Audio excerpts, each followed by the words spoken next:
Greetings, whoever this may concern. Christian Aguilar here, back with another series review.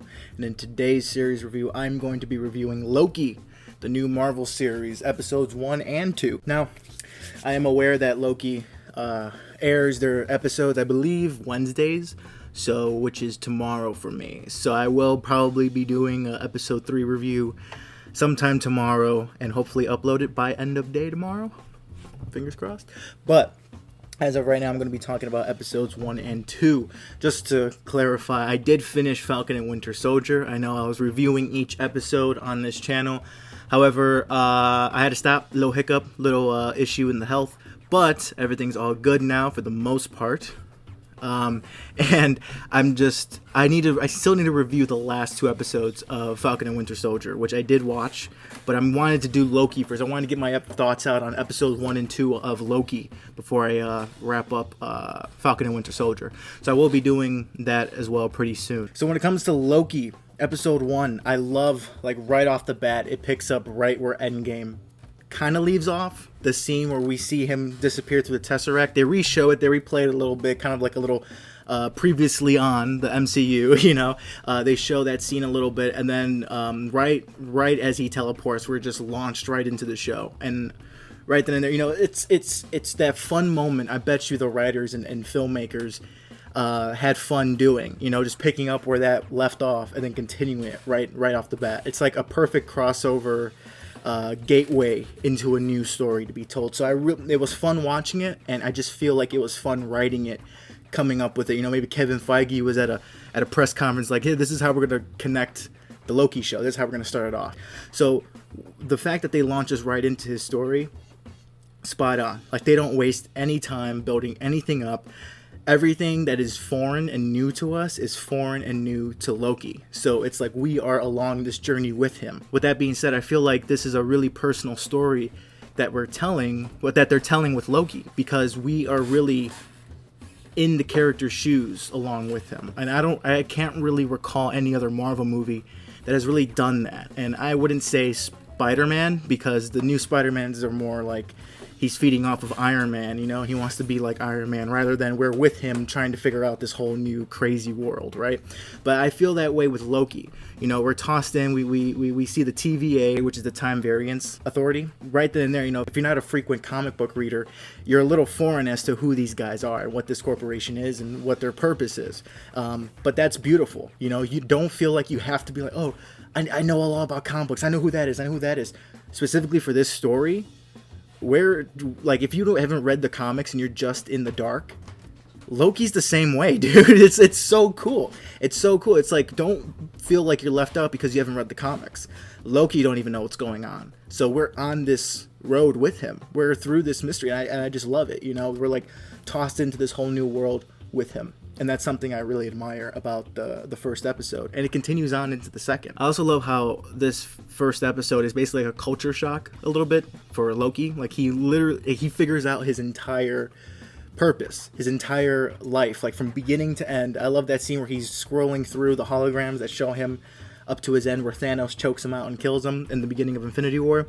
Him seeing that really struck a chord with him. So I'm really interested to see how his character development will be progressing throughout this series. You know, like right now they have him as like kind of like a anti-hero a little bit. You know, he's locked up and he's kind of forced to go on this mission that he kind of really doesn't want to do, you know, but he's tossed into it, and yet he's filled with a lot of curiosity and wonder, but not only about what's going around him, but about himself as well, because the person that they are trying to track down is another version of Loki. So he's like, what would lead me to go on this rampage, and how can I be 2 steps ahead of myself? This is really like a finding myself type series with Loki, and I found it very, very interesting that they were going this route, and I find it very entertaining. I'm highly awaiting episode 3, and with that being said, I think Loki right now, a lot of people said this when the episodes dropped, but this is probably Marvel's best series, the MCU's best series right now,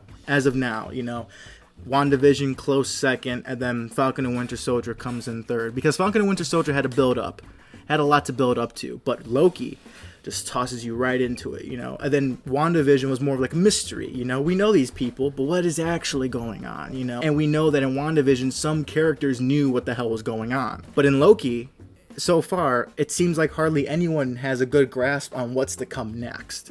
They all know that we're trying to track down this other version of Loki, and Loki knows that too, along with trying to wrap his head around this whole, this department controls time, And even, I love that little scene where the Infinity Stones were found in the drawer by Loki, and one of the clerks were like, oh yeah, they just use them as paperweights, That really baffles Loki, because he's like, dude, the whole purpose, basically, of my existence and any hungry, powered tyrant existence is to get those stones, and to figure out that there's a dimension, per se. There's a dimension where they're nothing. They mean nothing. They're just like little pebbles and stuff. It's tripping out Loki really, really bad, and I love to see this happen to a character that is usually doing the tricking himself. So it's turning the table on Loki, and I think that's really brilliant, So I'm enjoying watching.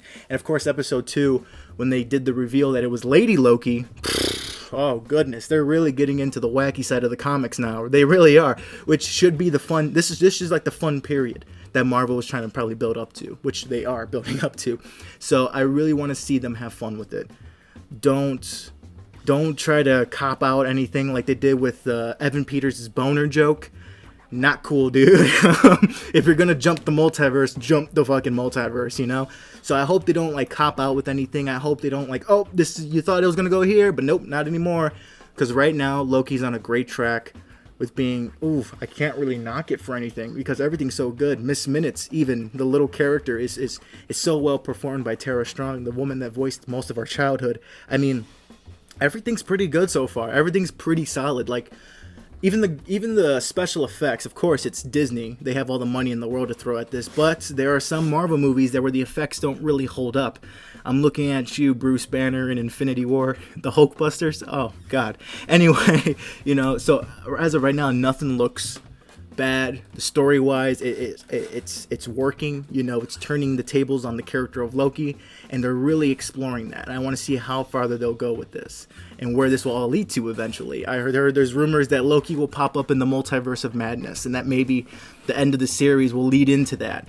Who knows? I'm just as curious as the rest of the Marvel fans out there. So, with that being said, I got a new rating system. Yeah, the 10 out of 10 things, I don't know, they were working, but I feel like there's a better rating system out there. So what I'm going with is the 5-star rating system, but stars is just used too much. I wanted to use other stars, and what I mean by that is the Skarsgård family. Yes, the Skarsgård family, the acting family. I wanted to use them as the 5-star rating system because I've just seen a lot of movies lately with a Skarsgård in it. And I didn't know that they were a Skarsgård until, you look it up and you're like, holy crap, they're all related. So I thought it would be the perfect rating system based on the amount of IMDb credits that each of them have. 1 to 5. 1 to 5 Skarsgårds. Let's rate this Loki. So, when it comes to Loki, I hardly do this because there's nothing really that perfect out there, Everything is subjective. Everything can be shit. Everything can be a masterpiece. So it's really special when you have that one piece of art that is universally loved. And for me, I gotta say Loki is a 5 out of 5 Skarsgårds. Yes, all 5 Skarsgårds for Loki, man. Because as of right now, episodes 1 and 2 put together, 5 out of 5. Individually, maybe a 4 out of 5, maybe. But again, I can't really think of anything that was too negative about it. I feel like all of it was rightly paced. Nothing was really slowed down. Nothing felt like it was lagging. It just felt right. It felt like it flowed perfectly. And I cannot wait for episode 3. I hope it just gets wackier in the multiverse. I feel like as they're promising, they're teasing that a little bit. So let's get into it and not sugarcoat anything or not pull back on it, you know. I still can't get over that boner joke in WandaVision. I just can't, you know. Yeah, so that being said, 5 out of 5 Skarsgårds. That's the whole Skarsgård family for Loki. So it's really, really good.